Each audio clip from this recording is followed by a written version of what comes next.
Hello and welcome to the Eve Reader Podcast. My name is Zendane and this is episode 49, Rust Creeps.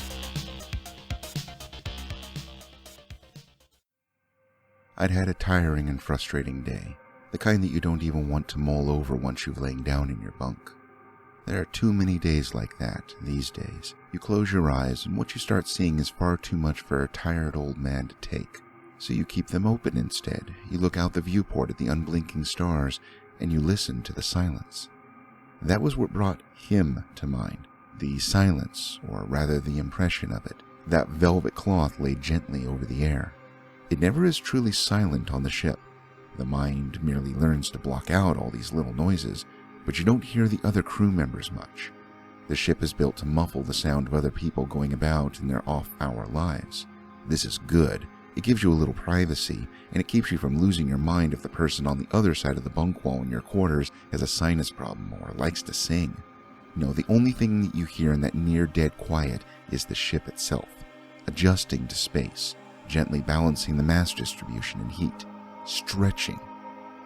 I hadn't listened to it for a long time, not consciously, but it felt soothing after the long, rough day. This was not a tour I wanted to sign up for.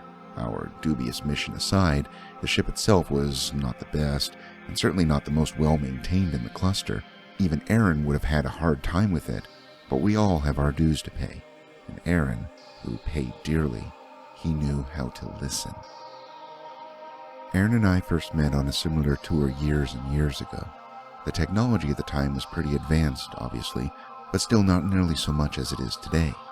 There was, in particular, a dearth of reliable automated repair systems, which is a major problem for a type of transport that involves shifting a highly complicated piece of technology through an extremely simple and deadly medium. On ships like that, good, hands-on engineers are worth their weight in any precious metal you care to name. The best ones tend to be more in tune with their machines than they are with the crew, and they get plenty of leeway both when it comes to the proper procedure and working conditions. Some people have a problem with that. I don't. My ship's purpose is to get me wherever I'm going, safe and sound, and forcing some guy to alphabetize his spare parts instead of doing repairs isn't really going to help. That ship was having a hard time of it. We'd managed to avoid taking damage. I think we were transporting some bulky cargo, and we certainly weren't kitted out for combat, but something, somewhere, kept breaking down and slowing our way. Nobody on the crew could fix it, not even the people supposedly brought in as specialized repairmen. Eventually, our team leader announced that we'd be docking a few systems away, a detour that would add considerable time to a schedule that was already far delayed due to all the breakdowns. I wondered why we were going to all that trouble, if there was a special team for us to pick up on the station, or special equipment that could detect the flaws in our machinery, or what. My boss at the time said there wasn't. There was just this one guy. We hauled ourselves to that station and sat there for half a day. I was put on assist, but I never even got the chance to talk to the man. They sent me instructions on how to prep the repair area, which mostly involved me crawling all the way into the bowels of the ship while lugging a bunch of heavy gear with me. I deposited it in the manner I'd been ordered to and waited around in case he'd need anything else. But when someone entered, it turned out to be my own boss, who told me to get the hell out.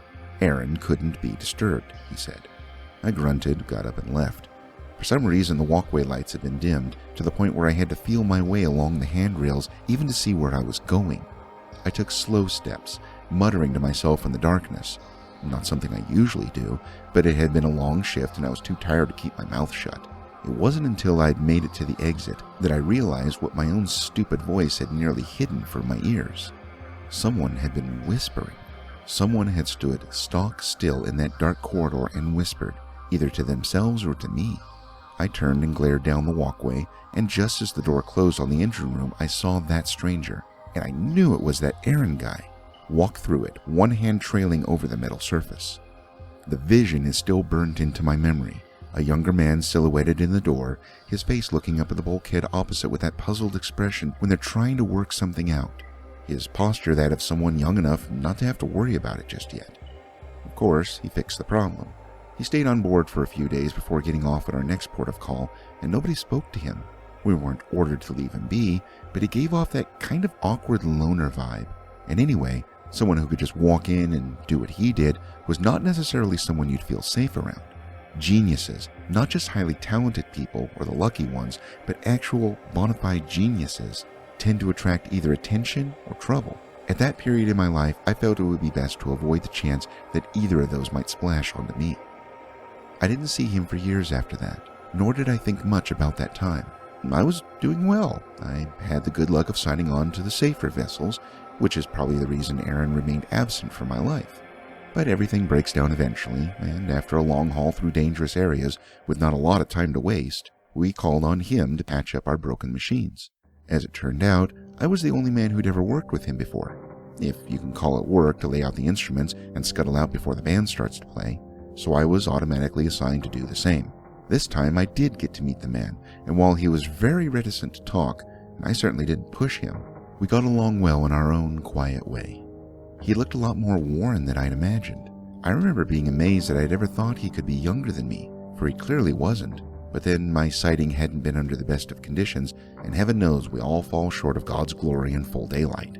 I enjoyed watching him work, and didn't wonder how he managed to find the exact fault in that mess of steel and insulation he was fairly buried in. I think he sensed this, for after the work was done and Aaron long gone, I got a commendation from the captain, and was given to understand that if they ever called on the man's services again, I would be expected to act as his assistant. To my knowledge, they never did request his help again, but then I didn't stay with them for long. I'd had enough of the weightless life. There is perfect gravity on ships, but in some sections they need to shift you a little to the side to accommodate for their designs, and walking on walls will get to you after a while. Instead, I signed on to a colony in safe space, working at a refinery that enveloped well over half the asteroid I was located on. Truth be told, it wasn't more than a few years before I was thoroughly sick of that life too. I guess if you make the jaunt into space and take to it, you cease being the kind of person that takes root anywhere at all. Nonetheless, no decent tours were on offer, so I stayed on and patiently did my job. The break came from the strangest of places. A ship docked, which was no great news, but surprisingly it was without cargo and had no trade agreements with the colony's ruling corporation. They did need repairs, they said, but we could offer them no men or equipment that they did not already possess on their vessel. What they wanted was me. They needed the services of a specialist, they said, and were en route to the system where he was located. It was quite a few jumps from here, but the expense was negligible when compared to the losses they would incur over the upcoming weeks and months if they didn't stop having breakdowns right in the middle of tightly scheduled deliveries.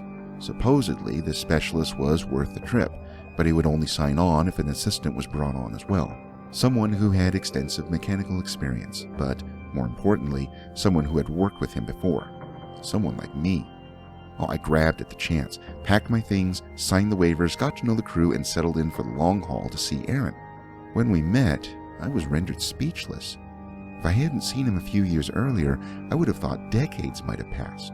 His hair in particular had noticeably thinned out and grayed, and there weren't so much wrinkles as deep grooves on his skin, etched there by pressures I hoped I would never have to experience.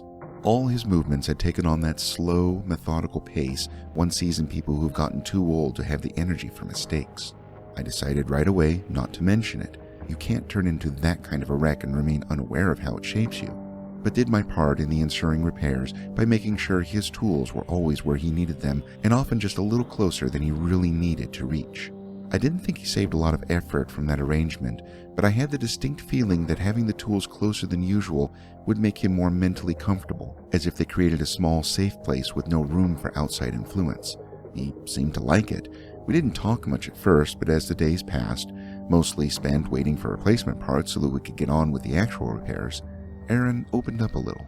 Besides, we were in the deepest parts of the engine room, the ones where everything is exposed, and you really don't spend time with someone around machines that could potentially kill you without developing at least a little camaraderie.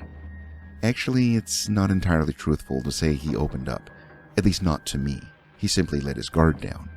2 days in, I noticed that quiet murmur I'd assumed to be part of the ship's own thrumming heartbeat was, in fact, coming from Aaron himself. I peered closer.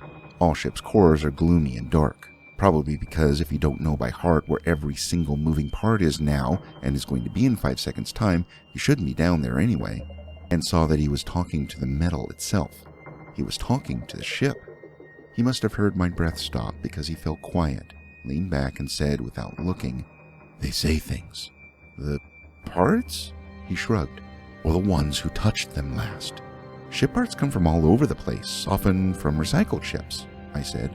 I'd meant to imply that he couldn't possibly know who these people were, let alone that they were even alive anymore, when I realized what he was saying to me. If there truly were voices, they weren't on our side of the veil. I swallowed dry air and asked, "What do they tell you? How to fix the ship?" He nodded.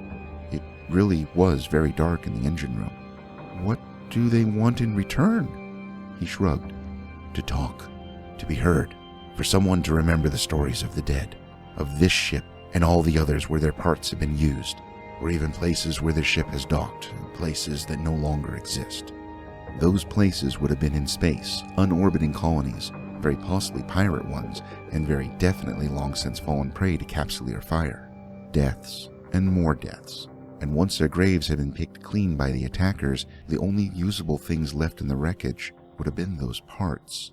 Capsuleers went through frightening amounts of ships and even colonies on a regular basis. I wondered just how many ship parts had been salvaged from the dead, how many voices wanted Aaron to hear him, all moaning in the discordant choir. Late that same evening, I was too restless to sleep. I ended up using the ship's data line and looked up a few things, which satiated my curiosity but eliminated any small chance I was going to sleep that night. There were, amazingly, other people like him, but then, in this vast universe, everything has to exist somewhere. Psychomancy, it was called. They could tell things from machine sounds, working them like the entrails of a shaman. The buzz, burr, shear, and whine, the way the rust stretched its coarse surface over them. More than anything, the mention of rust unnerved me, and I couldn't stop thinking about it. The next day, I mentioned it to Aaron. He responded, "It's true, and I don't like rust. It creeps. It distorts." "You mean it makes it hard to hear the voices?" "Oh no, it doesn't muffle them. They just come out distorted, as whines or these shrieky, tattered howls. Imagine the rust was on your vocal cords. Imagine it was going into your lungs. It's a cancer." He said this so matter-of-factly, I couldn't help it. "So, Minmatar ships can go right to hell," Aaron replied with a grin. He added, almost absent-mindedly, "All ships are haunted. It's like a sea we're on, this vast and cold sea. Voices always drift to the warmth. You ever think about signing up for repair work on a colony instead? I can't imagine this kind of life is easy for you." After I said it, he gave me a look, but in the gloom I couldn't see it clearly. "Don't like to work on colonies much. Too many buried there." I got the distinct feeling there was more to that comment, and I really didn't want to pry into the matter any longer. It's bad enough working in the gnashing darkness without imagining things that aren't even there. We finished our work for the day, and we didn't speak of the voices after. The next day turned out to be the final one in our stint on the ship. A part we'd been waiting for was finally shipped, and I installed it for Aaron. I said to him, "I honestly don't know how you're going to get this one going. The team's replaced this part 3 times already, and it simply refuses to work." He looked at me for a while, not unkindly.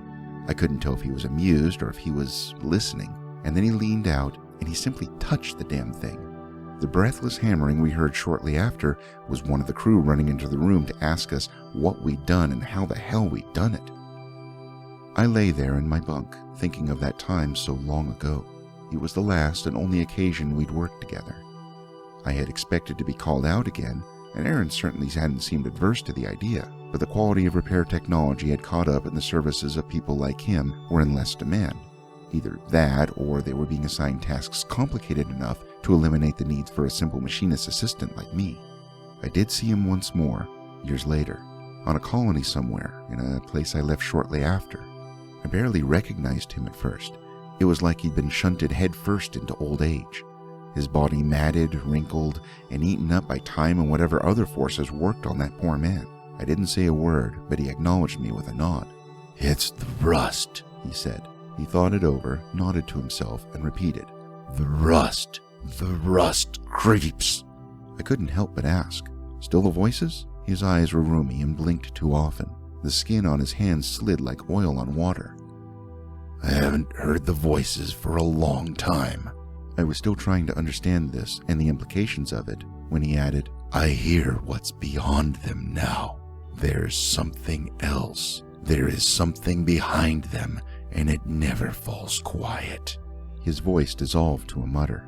I didn't know if it was directed at me or the machine, or at whatever lay beyond. which surely knew that he could hear it. All his hair had fallen out except for the bushy growths over his eyes and in his ears, and I could see the veins in his hands. I lie there on my bunk and I think of him, that old soul in that rapidly dying body, and the things he listened to. I think quite a lot of Aaron these days, because the ship creaks.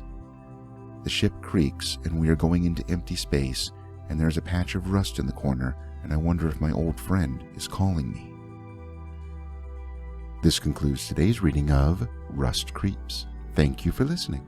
If you are interested in learning more about the rich history of the EVE universe, please visit the EVE Chronicles site at community.eveonline.com/background/POTW. Copyright information regarding the Chronicles in this podcast may be found at evereader.org/copyright.html. No fax machines were harmed during the making of this show.